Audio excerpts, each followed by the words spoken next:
没想到切菜也能成为男人之间的比赛，只要一刀下去将食物完美对切就能赢到奖金。参赛的玩家堪比行走的电子秤，仅靠眼睛和手感如何切出两半相等的食物呢？激烈的比赛即将开始，请选择你看好的玩家。Wir fangen an mit den Fenchel。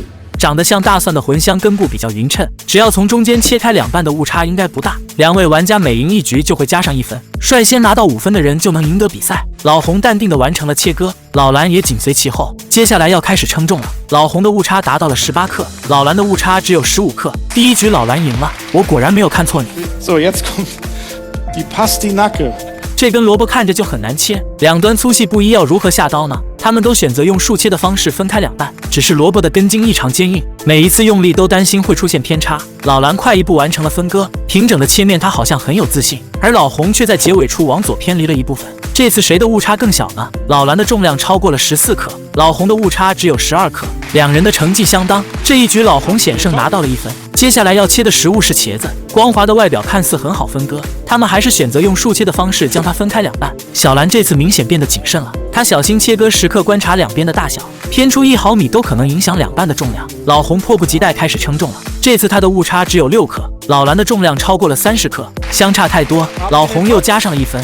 Vierten Gegenstand und da geht es um das Eifeler Landbrot。这么大的面包要如何平分呢？老红用手丈量出中心的位置，果断下刀开始切，掉落的碎渣不多，应该不会影响误差。而老蓝那边还在纠结面包的形状，这次应该横切还是竖切呢？考虑了半天，最后选择用横切的方式将面包1分为2，里面出现的孔洞让老蓝傻眼了。这么不均匀，很难预判误差。而老红的面包就很饱满，老蓝拜托主持人能不能换个面包重新切，但是落刀无悔，同一个食物只能切1刀。老蓝硬着头皮开始称重，这次的误差达到了82克，老红的误差只有41克。这一局老红又赢了，他已经拿到了3分，老蓝只感觉压力山大。接下来要切割的食物是芹菜根，老红找来找去竟然不认识它，好在主持人提醒没有选错。像球一样的根芹看似好切，实则外表坚硬，一点也不好下手。老红在用力的同时还要注意两边的宽度，他首先切开了根芹，老蓝手盘着圆球一直在寻找中心线，从上面切好还是从侧面切好。终于他开始下刀了，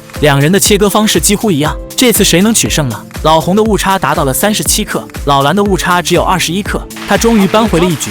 这一次老蓝赢了。Jetzt sind wir bei der Salatgurke。笔直的黄瓜应该好切，两人都选择用竖切的方式完成切割，刀的走向一定要控制好，出现一点点的偏差也会影响重量。他们几乎同时切开了黄瓜，老蓝要开始称重了，这次的成绩相差了19克，而老红的误差只有6克。这一局他又赢了，已经拿到了4分，只要再赢一局老红就能拿奖金了。Vielleicht mit dem Maiskolben。玉米棒好像有点难度，但是他们还是选择用最难的竖切下手。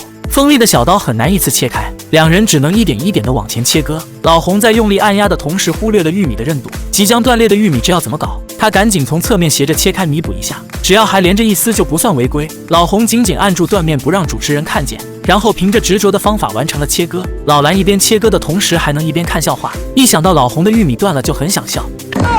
好的。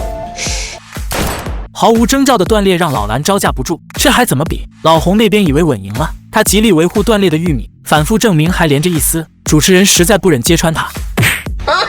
老蓝看到机会来了，游戏规则只能切2半，他那切3半应该怎么算？这不公平啊！主持人只能宣布这一局作废。接下来要切割的食物是土豆，老红仅看了一眼形状就开始下刀了，凭着感觉迅速将土豆切开2半，他的底牌很足，丝毫没有压力，而老蓝就没有那么轻松了。这一局直接决定他的胜负，他小心翼翼地将土豆慢慢切开。盲猜的重量误差如何呢？老蓝的成绩相差了13克，老红的成绩只有8克。这一局老红又赢了，他首先拿到了5分，恭喜老红赢到了比赛。但是老蓝好像输得并不服气。